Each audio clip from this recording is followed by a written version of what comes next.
Ladies and gentlemen, boys and girls, welcome to the 2013 GP4 Offline Championship season, and I am your commentator, George. Back again. It's felt like almost a year, but we are finally back after a slight delay due to problems with Yuri's PC. We are back for the 2013 season. I'd like to thank Az for the fantastic graphics before the start of the race. And for this season, we've got a number of new things. We've got a new qualifying system. We've got a new point system. We've got several new drivers, and obviously these new fancy graphics too.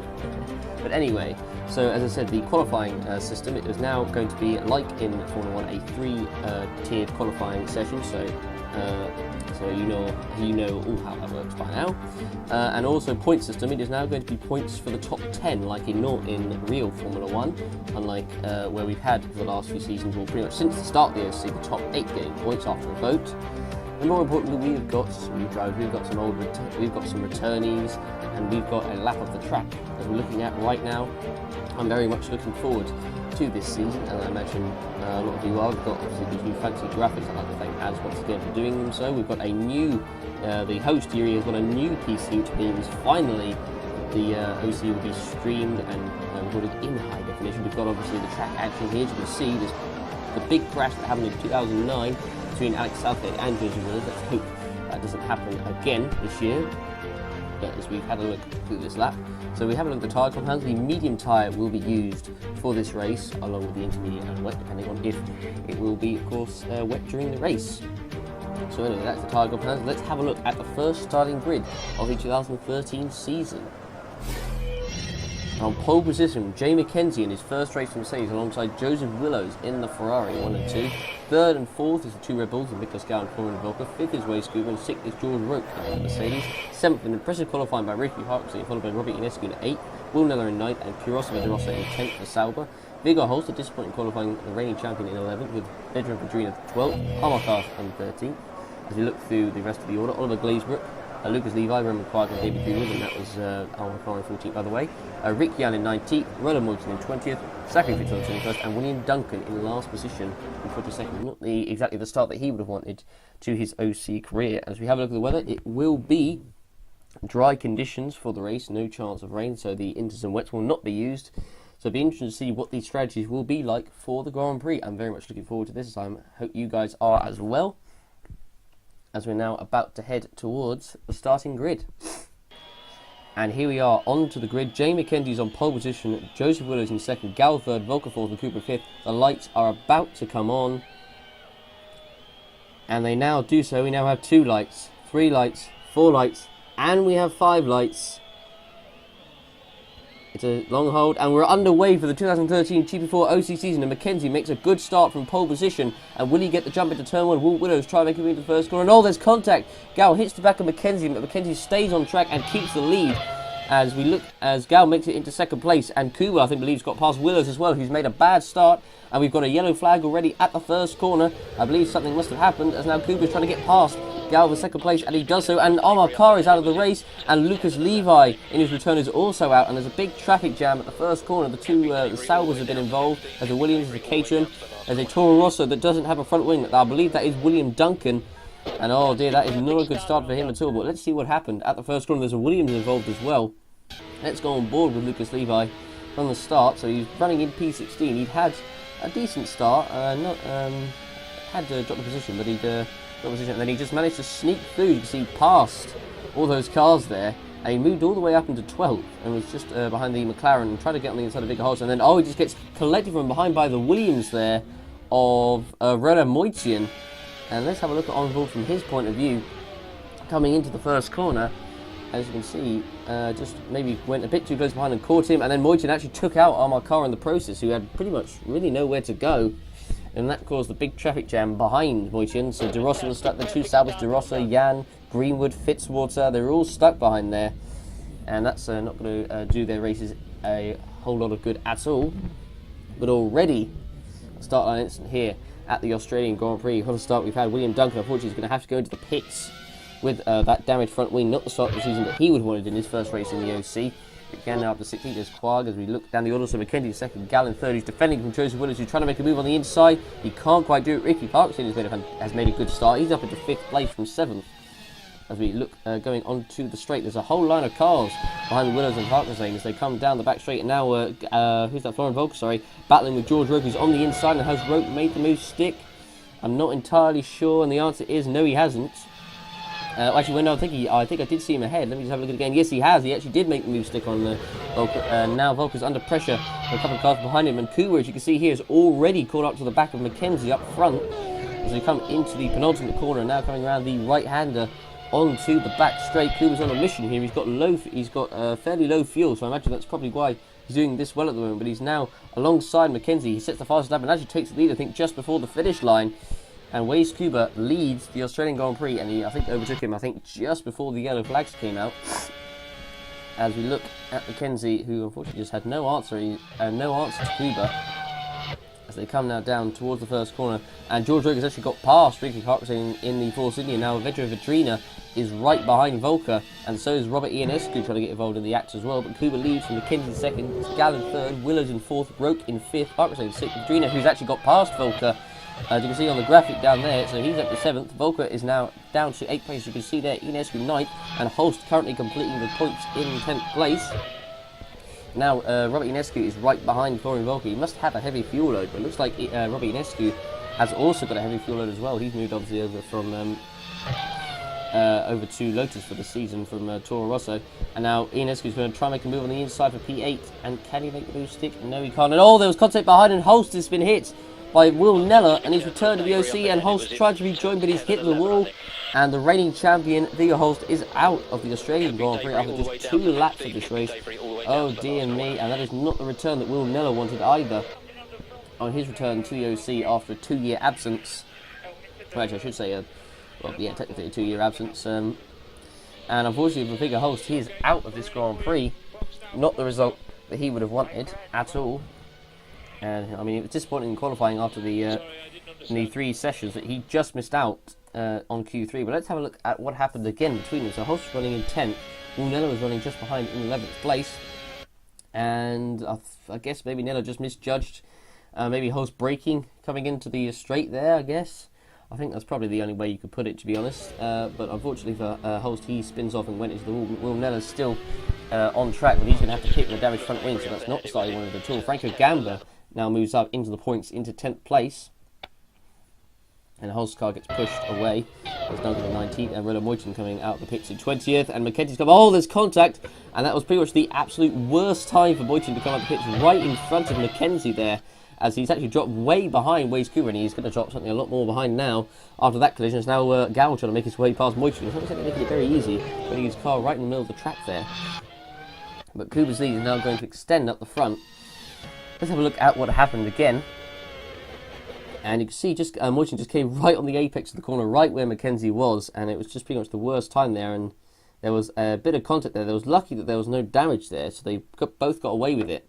But they rejoined, and now Gallow's caught up to him, and so is Joseph Willows. Could catch up as well, but Moyton didn't exactly make it very easy in the pass there. But he's already been lapped, and we're only on lap 3, so it's been a pretty much disastrous start for Moyton this season. Kuba's got to lead, but here's the top 10. So at the moment it's Kuba in first, Mackenzie second, Gal third, Willows fourth, Roke in fifth, Vedrina up 6 places in 6th position, Harkness in 7th, Volker down to 8th, Ionescu in 9th, and Frankie Gamba completing the points in 10th position. But as you can see, Vedrina's made the most positions up to 6th after the first 3 laps, so that's a good start for the Croatian driver in his first season in the OC, having spent the last 2 in GP2. Many people were surprised at the fact that he didn't get a seat actually in the OC last season. He just missed out on a Williams seat. But he now has got a seat in a much better car, you could say, than the Williams in the McLaren. But now here is George Roke, who's attacking Joseph Willows as he's coming down onto the back straight, and he's going to make the move stick, and I think he does. Willows goes a bit wide, jumps over the curb there, and that is a position for Roke. And now Vedrina's right behind as Willows has got a poor exit out of that corner. And is Vedrina going to make a move? He's surely not going to be able to do it around the outside. And he's going to have to stay behind and try to get on the inside, can't quite do it, and surely he'll have a run coming off the right hand. He'll have the 60, so surely he can make the move stick. Coming down the end of the straight, and he's going at just about 200 miles an hour. Is he down the inside? Nope. Willows defends the corner very well indeed.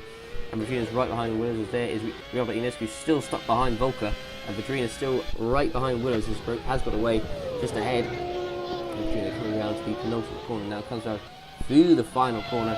now comes on to the front straight, onto the start-finish straight, and now Vedrina surely is going to try and have a go at Willers coming into the first corner, and he's alongside Willers, not really putting up much of a defence. Vedrina does have fairly low fuel on him, so that's probably why he's doing so well at the moment, but he overtakes Willers for P5, and now Ionescu's on the inside of Volker, and he finally does complete the move, and he's now up into 8th place, and now Franco Gamba's right behind as well. So right now Volker, it's not looking particularly good for him, though he's obviously on a heavy fuel load. So we need to have a look at what his fuel load will be. Ionescu making the move on the inside and moves up into 8th position, and it is actually only slightly higher than what Robert Ionescu's is, but now Franco Gamba's going to try and make a move on Volker, and he's on the inside. Is he going to make it stick? Oh, that's very close, but Gamba does make it for P9, and now Volker is down into P10. This is not the start that Volker wanted if he wants to have a chance at the title. And now Vedrina's already caught up to Miklos Gal, but he does have a much heavier fuel load. Vedrina's on the inside. Gal goes a little bit wide over the curb, and now Vedrina completes the move into P5. As they now come towards the penultimate corner, and there's Willers. Unfortunately, he's dropped a bit back after starting on the first row of the grid, second behind Mackenzie. As they now come onto the front straight, there is Gal in 5th, and there's Ionescu 7th, who's closing up to Willers actually as well. Willers, who's got not as much fuel as some of the other guys, he doesn't appear to have that much pace in the Ferrari as he heads towards the first corner.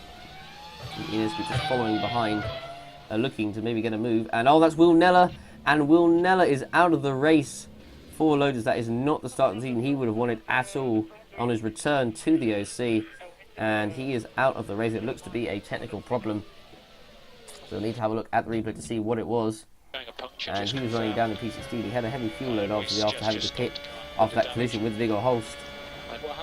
And let's have a look to see what the problem was, and it was a puncture, so obviously there must have been a bit of damage from that crash with Volker, and unfortunately for Nella that has ended his race. I'll have to hope that in Malaysia he has a bit better luck than what he's had, as his car now pulls off to the side of the track, goes through the wall, and then hits the other little concrete wall there at the that's coming through, I think, the little chicane after the back straight, as now veteran Vedrina makes his first stop in the OC, in his first stop from McLaren.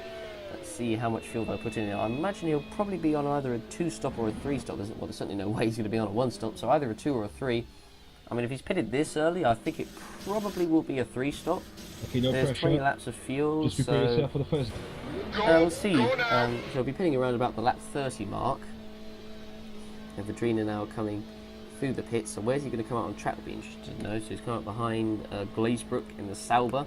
But he got affected on the first lap by the collision between Levi Carr and Rella Moitin.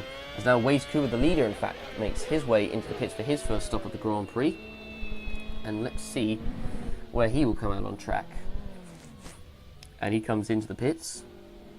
And let's have a look. How much fuel are they going to put in actually? 15 laps of fuel. So they'll be pitting about the lap 30 mark, but probably a lap or two before. So it looks like it'll probably be a 3-stop for Cooper. We'll see how that works out and see what the others are doing. So Mackenzie's still got a lot of fuel left in his car. So I imagine he'll be doing, so I think that was 22 laps, I think. So I imagine he might even go for the 22 laps. He could go for the 1-stop if possibly. We'll have to see how that works out. George Roke, actually, Mackenzie's teammate, now comes into the pits. And let's see how much fuel they put into his car. 18 laps. So it looks like he'll probably be on the 3-stop. For the first gear. And let's see when he comes out onto the track. 5.9 second stop. It's been a solid race so far for Roke. He hasn't gotten involved in any trouble. He's kept it clean. And he comes out, it's going to be behind De Rossa, behind actually both Saubers, behind him and Glazebrook. And let's see. And he comes out just ahead of Volker there in P10. I think, was there a bit of contact? I'm not sure. There seemed to be a bit of smoke. But I think they got away with it. But unfortunately for Volker, that's not going to help his progress. And now Vedrina has already caught up to him, and he is now set to overtake him for the last points, but he's on the inside. Is he going to make the move stick? And the answer is no, he doesn't. And now Franco Gamba comes in. Oh, and Franco Gamba's got an electrical problem. Oh, dear me. Franco Gamba coming into the pits with an electrical problem. That's not what he wanted to start the season with. P14 on lap 14 with 14 litres of fuel left. So So there's all 14s there. Now, unfortunately, an electrical problem meant that Gabba had to pit. Fortunately, he was he was in the last sector of the lap, so he didn't have far to go to get into the pit. So we can see what they do with regard to strategy or not. And let's see. Are you okay? Let's see how much fuel they put into his car. He comes into the pits from his problem. And he comes now into his box, so I don't know if they'll adjust the strategy or not. So he has 14 laps of fuel right now, and they add a little bit of fuel there, 16 seconds. They change his tyres, they'll be on pressure tyre, 5.1 second stop. See how much that has affected Gamma come later on in the race. So he comes out onto the track, and here we're looking at a battle for 6th place between Rivki Hartazane, Kirosa Baderosa, and Oliver Glazebrook for P6 right now. And now is De Rossi going to make a move on Hartazane coming into the first corner? He's alongside. Is he quite going to make it stick? No, he doesn't, and it's going to allow Glazebrook to catch up behind him. Now Roke actually is going to catch up as well if they keep on battling in front. And now Glazebrook is going to have a go at his teammate coming into turn 3, and is he going to make it stick? He's on the inside. De Rossi's not exactly making it easy, but he can't make it stick, and now Roke has caught up to them both as they come through the first sector of the lap. Glazebrook is behind De Rosa and Hartazane, who I believe has not stopped yet. And now here we are looking at George Roke, who's right behind Oliver Glazebrook, coming onto the front straight, and he's now going alongside Glazebrook. And surely is he going to have the move done coming into the first corner? Is he going to move up to 8th place? And yes, he does. I'm into 8th place. He's ahead of Glazebrook, and now the next target for him is De Rosa in the other Sauber. And now Volker is under pressure from Vadrina, who still hasn't got past him yet. And is he going to try and make a move coming down the straight? And no, he can't quite do it there. He stays behind him. So he comes through. Waze Cooper at the moment got a 1.8 second lead ahead of Mackenzie right now, who is yet to stop, of course. And let's see how much what Cooper can do on this strategy. So I believe Mackenzie is going to be doing the 1 stop, and I believe Cooper will probably be doing the 3 stops. So it'll be interesting to see how those two strategies differ. It'll be interesting to see what the pace of these two cars are like. As now Vadrina's trying to make a move on the inside of Volker, coming into the right-hander, and he can't quite do it. And oh, he has got past Volker, and Volker's pulling off the track, and Volker's got an issue, and he is going to retire from this Grand Prix. And Florian Volker, not the start of the season he would have wanted, retires on lap 19 of the Grand Prix. Oh dear me. And wow, that was just unexpected. Just as we just saw Vadrina going past him there with relative ease, and then Volker, but we realised Volker had to pull off the track there. Oh dear me, and you see the right hand, should be going fine, and then there was the problem. And then Vadrina went around the outside of him there, and he had to go off the track. And that is Florian Volker's race done and dusted. Not the start of the season that he would have wanted at all. And let's go back. We're still having a look at the battle for 6th place between Hartazane, De Rosa and Roke. And Roke is not going to do well for his race if he's stuck in this mid-pack, but they still actually haven't got past Ricky Hartazane, because I'm pretty sure they've been stuck behind him for quite a few laps now. And Roke is trying to make a move on De Rosa, coming down the front straight, but he can't. Now De Rosa trying to make a move on Hartazane, who's moving all the way to the right, not letting him past, and he doesn't. And they hold each other up coming into the first corner, and that is going to allow Glazebrook and Vadrina to come at Roke as well. And now Glazebrook is trying to get past Roke, and Glazebrook moves to the inside, and it looks like he's going to take the position back from Roke, and there's nearly contact, but he does make it stick. And great move here by Oliver Glazebrook, certainly not afraid to be bullied by what is definitely the better car. As you look at Glazebrook, just swapped to the inside. Roke was not expecting that at all, and he makes a move back, and there was almost contact, but they just gave each other enough room. And now Roke down to 9th place, Vadrina now in 10th. This is a good battle that is taking place in the midfield. It's not going to do Roke or Vadrina's chances of getting a decent point haul any good though. There is De Rosa, who's right behind Hartazane. They've been stuck behind him for another lap now. Hartazane, who I don't believe has actually pitted yet. Whereas the Saubers, I believe they have they? I'm not sure. My memory doesn't. I don't think they have, as far as I can remember, but I could be wrong. Anyway, so now Hartazane, now De Rosa is right behind, and he's going to try, and he can't get Hartazane, and Glazebrook is going to sneak through past De Rosa into 7th place. That was a great move there by Glazebrook, and he just snuck behind Hartazane, who went wide, coming onto the back straight, which made him have a poor run. And they both had the momentum, they both had the slipstream. I mean, I don't really think De Rosa thought going around the outside was a good idea. I don't know why he tried that, and he just let Glazebrook through so easily there. And now Glazebrook is going to have a go at Ricky Hartazane, but now De Rosa is under pressure from Roke and Vadrina, And now Roke is going to try and make a move for P8, coming into the right hand, and he can't quite do it. And Virginia's going to go round the outside of Roke, and is he going to go around the outside of De Rossa as well? And no, he doesn't, but that was a great move there by Virginia. Roke unfortunately got well and truly mugged there. I was not expecting that. He tried to make a move on the inside as De Rossa defended, and Virginia said, well, thank you very much. He just went around the outside. That was a good move. Had he had a bit more momentum, Virginia, he could have tried to go around the outside of De Rossa, but would have been a bit difficult coming into the right-hander. But anyway, so now Roke is down into P10, not the race that he would have won in rounding with Virginia, but this is still a good battle nonetheless, as they're coming around the final corner. Glazebrook is behind Harkness. I don't know if he'll be close enough to make a move into turn 1, but Vitrina is making a move on De Rossa coming into the first corner, and it's side by side. Has Vitrina got the momentum? Is he going to stick it down the inside? And I don't think he's quite done it yet. Now Roke is behind Vitrina. He could try and make a move stick if he's not careful. So they come into turn 3, a great battle there. And this is just for the last few point spots. And now finally, looks like Glazebrook, is past Farkazane, and he is. And oh wait, hang on, Farkazane has just got him straight back into the first corner. Fantastic racing by these guys. And wow, Glazebrook thought he had the move done and dusted. He had so much more speed down the front straight, but he was not expecting Farkazane to just get him straight back there. He's certainly not going to take it lying down the Indonesian driver. Now Vitrina is now going to be right behind Glazebrook, so this is great racing in the mid-pack, and now Roke is under pressure from De Rossa. Sal's really getting involved, and De Rossa's on the inside, and is he going to make it stick coming into the right-hander? And I don't think he is, or is he? He's still sticking it round the outside. Is he going to have the run coming into the right-hander? And the answer is no, he backs out of it, and Roke keeps the position. This is great battling it is, and now finally Oliver Glazebrook comes into the pits for, I believe, his first pit stop of the race. Don't quote me up on that though. So he comes in, and where is he going to come out on track? Will be interesting to see, because this has been a great battle. I have to say, it's kind of really badly affected Vitrina and Roke's races, however, because they were running up in the top half, and I don't think they will be just prepare yourself for the first up there come the end of the race. They've 23 laps, so it looks like he'll be doing a 2-stop strategy.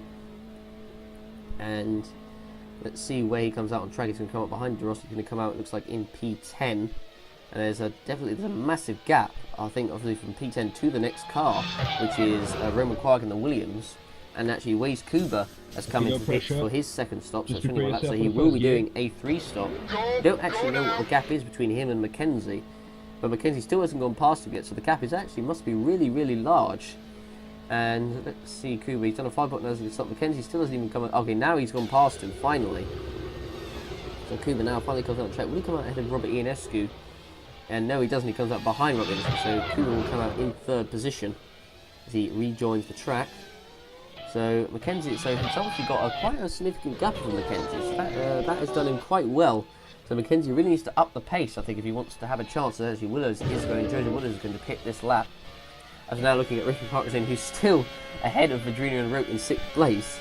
And now Roke is right behind Virginia as they're coming into the penultimate corner, now coming into the last corner. There's De Rossa, who's actually going to pit this lap. So I believe De Rossa is probably going to try and undercut Roke, Parkinson and Virginia, but Parkinson hasn't pitted either. And now Virginia is alongside Parkinson coming into turn 1, and surely he's going to have the move done and dusted. And yes, he does. And now Roke is going to be the next one, and finally someone's got past Parkinson. They've been stuck behind him, I think, for around about 10 laps now, really. But anyway, Roke is going to be the next one to go. De Rossa comes out the pits. It'll be interesting to see actually if Glazebrook comes out ahead of De Rossa or not. And where is Glazebrook is the big question. And there is Glazebrook coming around the line, and I think he will get ahead, and yes, he will. Glazebrook will stay ahead of De Rossa. So that's worked out pretty well for Oliver Glazebrook, and it'll be interesting to see when Vitrina and Roke pit, because it's have to see the pace of them, because I think the Sabbath could still get out in front of those two, depending on how badly they've been held up by Parkinson, which has been quite bad. But now that Vidrina's got past, we'll see how he does in clear air. But Roke is the next one that needs to get past. So now Joseph Willows comes into the pits, and will he try and go to the end, or will he pit once more before the end of this race? And he goes in, I think, because this is his first stop, and he comes into the pits. 21 laps, so he will do one more stop before the end of this one. Willows has hasn't had the greatest race. I mean, he's had an average one, really. He hasn't really been up the front. The pace hasn't really been that good, to be honest. So it'll be interesting to see now with some more fuel and fresher tyres how he does. Willows comes back out onto the track in P6. He's going to come up behind Vedrina, and it looks like he's going to come out ahead of Harkson. Now George Roke comes into the pits, and actually so is veteran Vedrina. So this will be very interesting to see where the Saubers are out on track. Vedrina comes in for his top 17 laps of fuel, so he'll pit once more before the end. I believe Roke, I think, will have the same. And yes, he'll pit before the end. There goes Vedrina, and Roke for the first gear. coming up pit to 5.5 seconds stop. Where are the two Saubers? Will be very interesting to know. And Glazebrook has gone past, and I believe, where is De Rossa? So Glazebrook has got past the boat, and I believe De Rossa has got past. So both Saubers have jumped Vedrina and Roke in the pit stops. So that has worked out very well for them indeed. Jay McKenzie comes into the pits for his final stop of the race. Yourself for the first gear. And he comes out onto the track, is currently in P2. He'll drop behind Nicolas Gal. And will he drop behind Robert Ionescu? Will be interesting to see, because I believe Ionescu, is he going to go to the end of Ionescu? We need to have a look. 27 laps, 10, 27. So yes, actually, Mackenzie's actually come up behind Ionescu, and Ionescu is going to the end.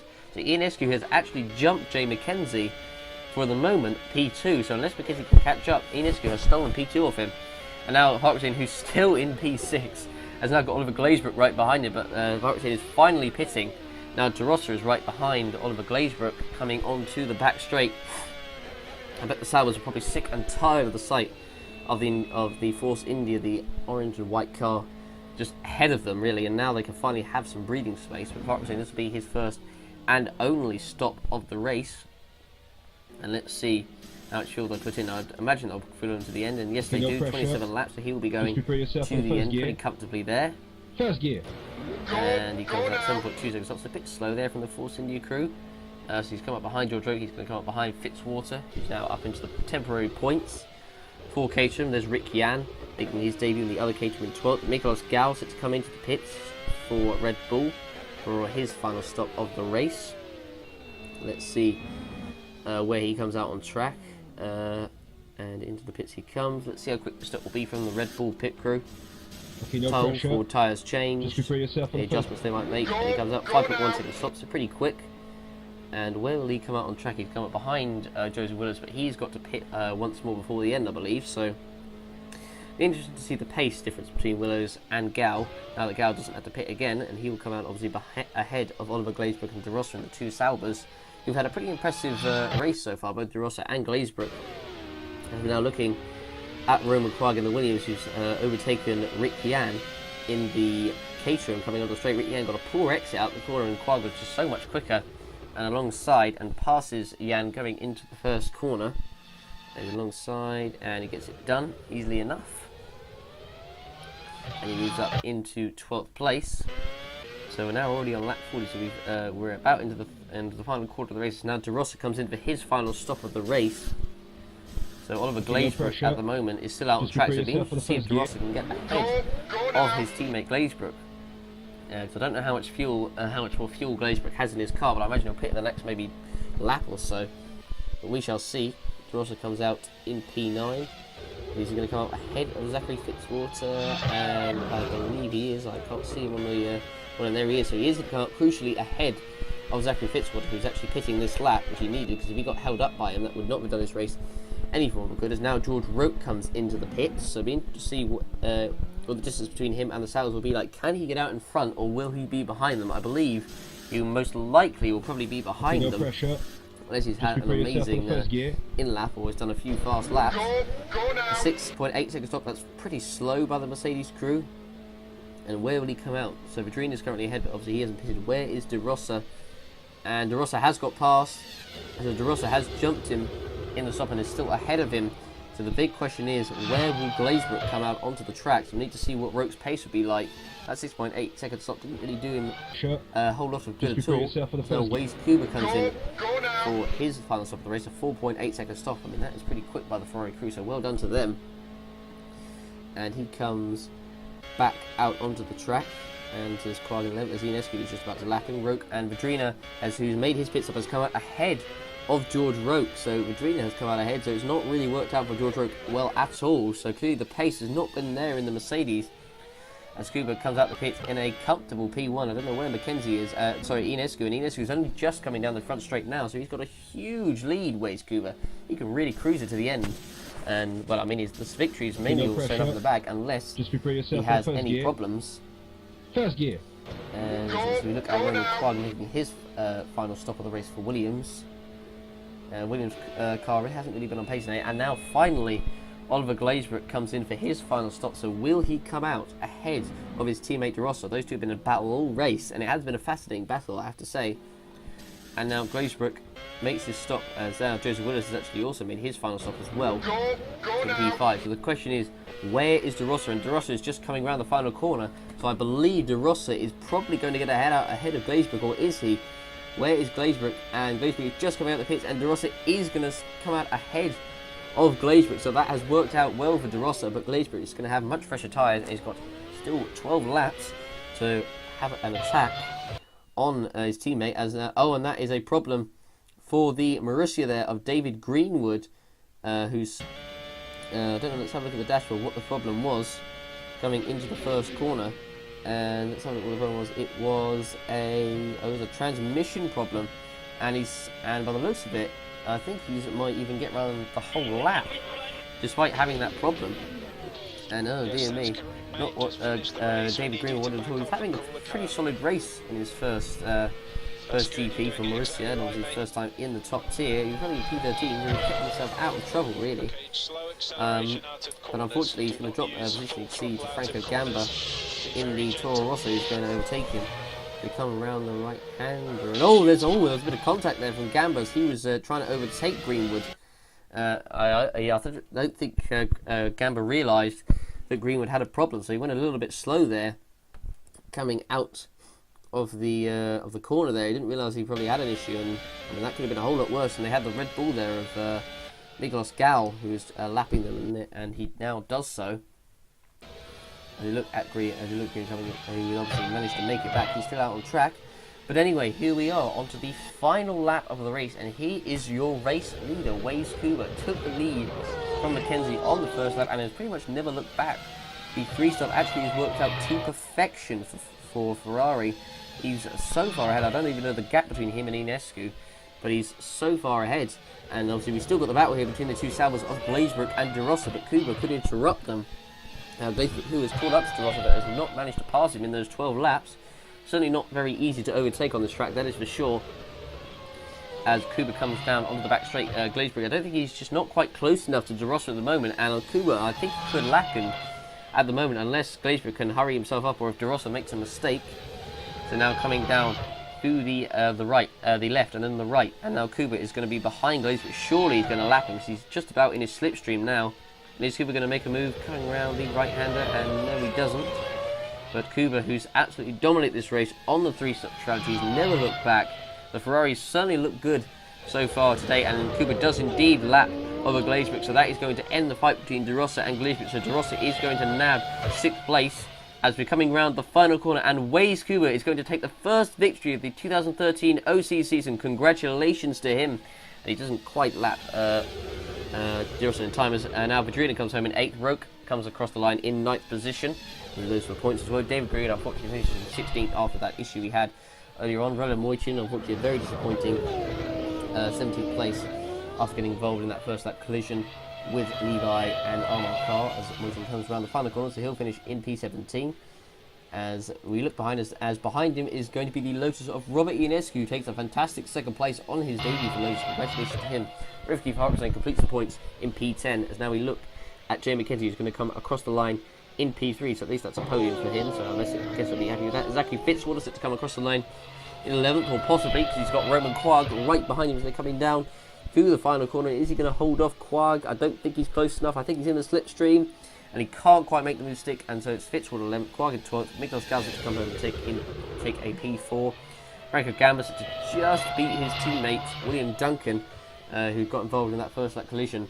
Lost his front wing, so he'll finish in P14. He can't quite make the move stick. He probably would have done it at the end of the straight. Duncan in 14th. Joseph Willows comes home in a bit of a disappointing 5th place, you could say. Rick Young comes across the line in 15th for Caterham. And now De Rossi comes across the line to take a good P6 for Sauber. He and Glazebrook had a fantastic battle all race, kept the race quite entertaining, and he comes across the line and finishes in P6. And that is the race done and dusted. So there we are, Waze Cooper, your race winner for the first race of the season. So let's have a look at the full race results. So it's Waze Cooper who wins the race with Robert Ionescu second, Jamie Kinsey in third, Nicholas Gow in fourth, Joseph Willis in fifth, and Kirosima De Rossa sixth. Only 6 cars finishing on the lead lap. Oliver Glazebrook in seventh, Vedra Vitrina in eighth, George Roke in ninth, and Ricky Parkinson completing the points for Force India in 10th place. The fastest lap was set also by Waze Cooper with a 1:24.948 second lap. That's pretty fast around Australia, so that's pretty impressive. So we'll now have a look at the second half of the results coming up on the screen, and here they are. Zachary Fitzwater in 11th, Roman Quagg in 12th, Frank Gamba 13th, William Duncan 14th, Rick Yan 15th, David Gruen 16th, and Roland Moyton 17th, with Florian Volker, Will Neller, Viggo Holston, the other 2 drivers not included on this page, and they are Lucas Levi and Armand Carr, who also retired from this race after their collision on the first lap. Obviously involved with Roland Moyton as well. So they are the results for the Australian Grand Prix, and now we will take ourselves a look at the drivers' standings. And here you are. So as you can see, Waze Cooper leading ahead of Ionescu second, Mackenzie third, Gal fourth, Willers fifth, De Rossa sixth, Glazebrook seventh, Druna eighth, Roke ninth, and Roke to complete the points with Fitzwater, Quagg, Gamba, Duncan, Yan, Greenwood, Moyton, Volker, Neller, Holst, Levi, and Carr completing the points, obviously, as they have scored no points so far this season. So the next race, as you can see, will be the Malaysian Grand Prix at the Sepang International Circuit, so looking forward to that. But after the points, the one thing we're going to look at is, of course, the constructors' points. So we are now going to have a look and see what those points are like. And here they are: Ferrari with 35 points, Lotus second with 18, Mercedes third with 17, Sauber fourth with 14, Red Bull fifth with 12, McLaren sixth with 4, Force India 7th with 1, with Caterham, Williams, Toro Rosso and Marussia scoring no points from this race. Well, that has been the Australian Grand Prix. I hope you guys enjoyed. Don't forget to, as usual, vote for your driver of the day and give the racing a rating out of 10. Thanks for watching, everyone, and we will see you for the next round of the season, the Malaysian Grand Prix at Sepang. So thanks for watching, and we shall see you there.